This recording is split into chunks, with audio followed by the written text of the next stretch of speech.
do not belong to them. The sudden drop in temperature in the room, the averted eyes, the sterile smiles. This is not a misunderstanding. It is an eviction. The human animal is chemically addicted to the tribe.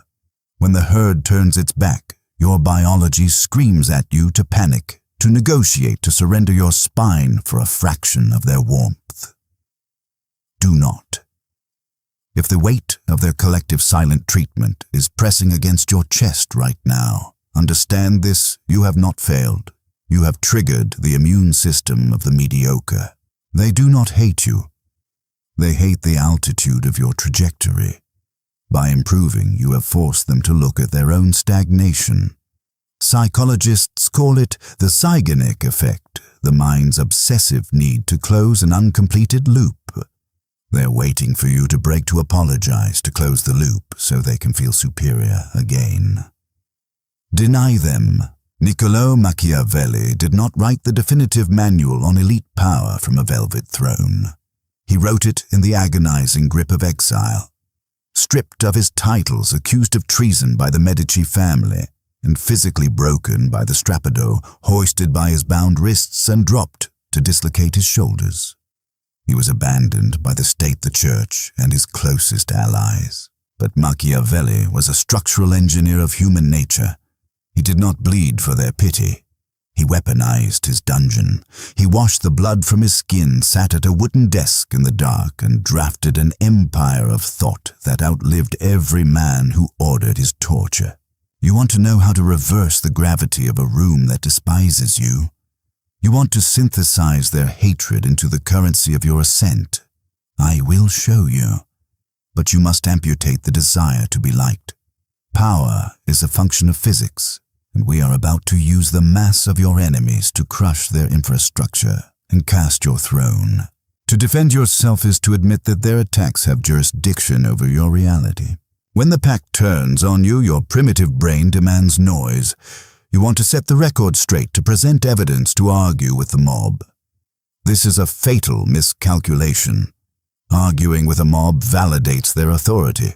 It proves that their collective opinion has the leverage to destabilize your internal sovereign state. You bleed your energy into a bottomless black hole. The elite strategist deploys a different mechanic, the physics of the power vacuum. When Machiavelli was exiled from Florence, he did not stand in the piazza screaming for justice. He vanished into the countryside. He became a ghost. When everyone is against you, you must systematically remove the target. Withdraw your voice, your physical presence, and your emotional currency. Gossip and hatred are parasitic. They require the host's reaction to survive. When you offer them absolute freezing silence, they are starved of oxygen. But the silence does something far more destructive. It triggers Seneca's strategy of strategic retreat. When a target completely removes itself, the social structure destabilizes. Without a scapegoat to absorb their unspent aggression, the mob's toxicity turns inward. They begin to cannibalize each other. Furthermore, your absence creates a terrifying mythology. While you are silent, you are not paralyzed. You are constructing in the dark. Imagine the psychological terror of striking an enemy who absorbs the blow without a flinch, without a tear, and simply disappears. The paranoia shifts. They wonder what you know. They wonder why you are not afraid. Use this isolation as a forge. Stripped of allies, you are forced to self-source your power. Look at 50 Cent. Blackballed, shot 9 times, shunned by every major label. He did not beg the industry for a seat. He retreated to the basement and flooded the streets with a superior product. He built a shadow army of leverage before the gatekeepers even realized they were obsolete. By the time they recognized the threat, he owned the board. If they have locked you out, good. They have trapped you in a room with your own lethal potential. Do not emerge until you are unrecognizable. The most dangerous man in the room is the one everyone believes to be a fool. There will be moments when you cannot simply vanish. You are geographically trapped in the corporate slaughterhouse with a department trying to terminate you, or bound by blood to a family that resents your ambition. You are deep behind enemy lines. Here, you must execute Machiavelli's most lethal prescription, conceal your intentions through tactical stupidity. In his discourses on Livy, Machiavelli profiles Lucius Brutus. King Tarquin the Proud had slaughtered Brutus's father and brother. Brutus was next. He possessed zero leverage, zero capital, and zero allies. To fight was suicide. To run was to be hunted. So Brutus deployed the ultimate psychological Trojan horse. He played the idiot. He acted slow, submissive, and utterly harmless. He allowed the king to mock him. He let the court jesters humiliate him. He artificially lowered their threat detection radar, reducing their cortisol and disarming their instincts. He became a pet. But behind the hollow eyes of the village idiot, Brutus was a recording device. He mapped the architecture of the king's vulnerabilities. He exploited the principle of information asymmetry. They thought they knew him. He actually knew them. When public outrage over the king's atrocities peaked, the idiot dropped the mask, drew cold steel, and led the revolution that birthed the Roman Republic. He won because he possessed the sovereign restraint to look like a loser. Robert Greene dictates this in Law 38. Think as you like, but behave like others. Ambition worn openly is a bleeding wound in shark-infested waters. Camouflage yourself in their preferred mediocrity. If your superior despises you, flatter his insecurities. Make him feel utterly secure in his dominance.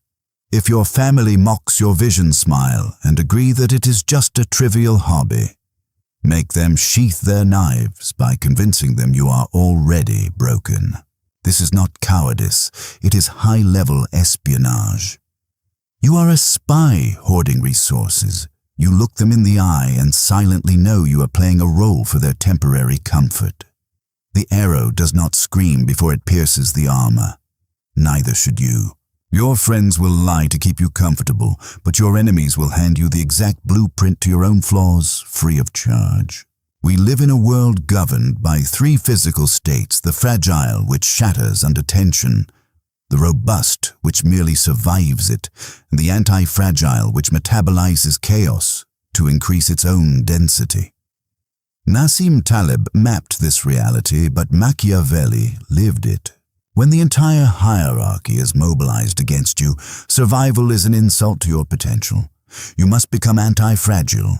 You must strip the emotional sting from their attacks and process their hatred as raw, unencrypted data. If they call you arrogant, do not defend your ego. Recognize a breach in your public mask and recalibrate. If they expose your incompetence, do not cry unfairness. Aggressively acquire the skills to close the gap. Your enemies are ruthless, unpaid auditors of your empire. Machiavelli declared that a prince must be both a fox to recognize the traps and a lion to terrify the wolves. Your enemies are mapping the traps for you. They are forcing you to evolve at a violent pace. If you understand the Milgram experiment, you realize that most people in a mob do not hate you individually. They are operating on algorithmic compliance to an authority or a social norm. Their attacks are not deeply personal. They are predictable systemic reactions to a perceived threat. Once you see the mob as a predictable machine, you stop feeling hurt and start pulling the levers. Furthermore, the sheer atmospheric pressure of their unified opposition forces you into elite conditioning. Comfort breeds decay. The fact that they are hunting you demands that you become faster, colder, and sharper simply to exist. They are the friction that hones the blade. Look at Apple in 1985. Steve Jobs was purged from the very company he birthed. The board, the market, the allies all turned. He did not dissolve into self-pity. He used the exile as a laboratory. He built Next acquired Pixar and forged the executive temperament he severely lacked. The wilderness did not break him. It programmed the sovereign CEO who would return to orchestrate the most valuable corporate empire in human history. Had he stayed comfortable, he would have rotted. The betrayal was his greatest asset. The cavalry is not coming, and anyone offering you a rope is secretly measuring your neck. When the tribe excommunicates you, a terrifying crystalline truth emerges. You're entirely on your own. Machiavelli issues a brutal warning in chapter 13 of the prince regarding auxiliary forces, mercenaries, and powerful allies. He states that if your allies lose, you are annihilated. If your allies win, you are their hostage. Trading the oppression of your enemies for the debt of a savior is just swapping the collar on your neck. This isolation is your mandatory initiation into absolute sovereignty. You must construct financial autonomy so your survival does not require the signature of a superior who hates you. You must forge emotional autonomy so your baseline peace is not dictated by the validations of a hostile peer group. Intellectual autonomy means your operating system is hard-coded by your own verification, not downloaded from the herd's infected network. When you require absolutely nothing from them, their leverage evaporates into dust. Now look at the mob. You perceive a solid, impenetrable phalanx of united opposition. This is an optical illusion. No collective is truly united. They are held together by temporary interests bound by the fragile glue of a shared target, you. By executing the vacuum mechanics, we discussed you dissolve that glue, but you can accelerate their collapse. The Romans conquered the known world using divide et impera, divide and conquer. In any hostile department, family structure, or social circle, there is a fracture line. There is always a lowest status member, someone secretly harboring latent envy for the mob's leader, someone only participating out of fear. Locate the weak brick. Approach them in the shadows. Do not attack. Confide. Feed their starved ego. Plant a microscopic seed of doubt about the leader's loyalty to them. You do not even need to fabricate lies. Simply weaponize the existing friction. The moment you fracture one mind, the consensus shatters. The mob is no longer unanimous. Paranoia infects the host. They turn their surveillance on each other, hunting for the traitor. You have dismantled an army from the inside without ever unsheathing your sword. Revenge through anger is the reaction of a peasant. Revenge through structural dominance is the hallmark of a king. When you are wronged, the primitive limbic brain floods your system with cortisol. It screams for immediate, messy retaliation. You want to expose them, scream at them, tear their reputation down in the public square. Suppress this instinct with extreme prejudice. Emotional retaliation is exactly what they want. It provides them with the narrative they crave. If you snap, they point and say, "Look, he is unhinged. We were right to exile him." You hand them the exact ammunition they need to justify your execution. True. Machiavellian revenge requires prefrontal sovereignty. It requires the military doctrine of overmatch, possessing a capability so terrifyingly superior that the enemy is paralyzed by the futility of engagement. You must engineer a reality so undeniably dominant that their very opinion of you is mathematically irrelevant. A lion does not lose sleep over the tactical opinions of a sheep. The power gap renders the sheep's voice a silent whisper. Your sole objective is to widen that gap. While they waste calories on gossip and office politics, you are ruthlessly compounding your capital. While they numb their stagnation at the same bar every weekend, you are building an ironclad physical and financial fortress. This is the Count of Monte Cristo protocol. Edmond Dantes was erased in a dungeon. He did not scream at the walls. He digested the injustice, acquired elite knowledge, secured the capital, and reinvented himself as an unstoppable force. When he returned, he did not stoop to brawling in the streets. He deployed Medici banking ruthlessness. He bought their debts, seized their assets, and dismantled their dynasties with a polite, sterile smile. They were structurally ruined before they even recognized his face. You must play for the decade, not the afternoon. 6 months of psychotic solitary focus will vault you 5 years ahead of the herd. Imagine arriving a year from now, operating in a different tax bracket, possessing a lethal physique, and treating your former tormentors with absolute polite indifference. It destroys them because it proves their hatred was fundamentally impotent. You must practice amor fati, the love of your fate. You do not just tolerate the opposing wind. You use its resistance to generate the lift necessary for flight. Every attempt to bury you is just the universe handing you a shovel to dig their graves. They will not return because they realize they were wrong. They will return because your new power possesses a gravitational pull they cannot resist. The tide will inevitably turn. It is a mathematical certainty of human nature. When you survive the bitter winter, when the empire is built, when the market bends to your will, the exact same individuals who voted for your exile will begin to drift back into your orbit. They will smile. They will attempt to rewrite history. They will claim they were silently rooting for you all along, and eventually they will ask for a favor. This is the final psychological threshold. Machiavelli observed that men are so simple and so governed by present necessities that the deceiver will always find a willing victim. Do not be the victim of their revisionist history. Understand resource dependency theory. They are not returning out of loyalty. They are returning to siphon the resources you suffered in the dark to create.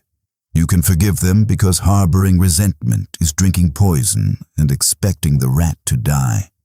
But you must never under any circumstance forget.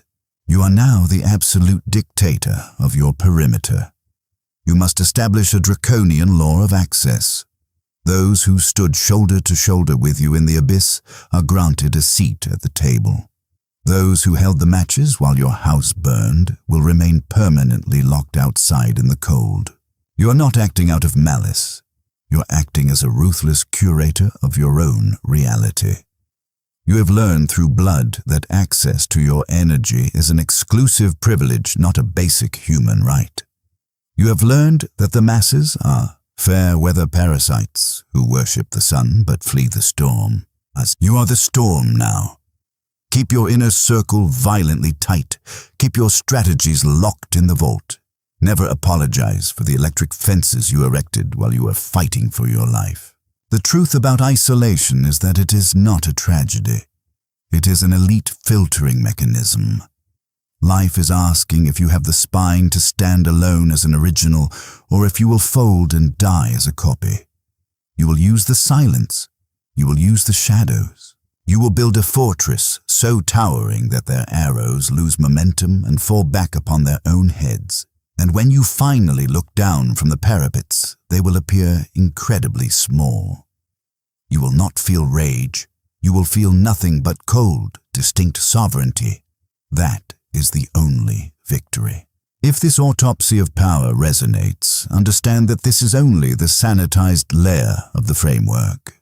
There are mechanisms of dark psychology and structural dominance that the algorithm simply will not permit in the public square.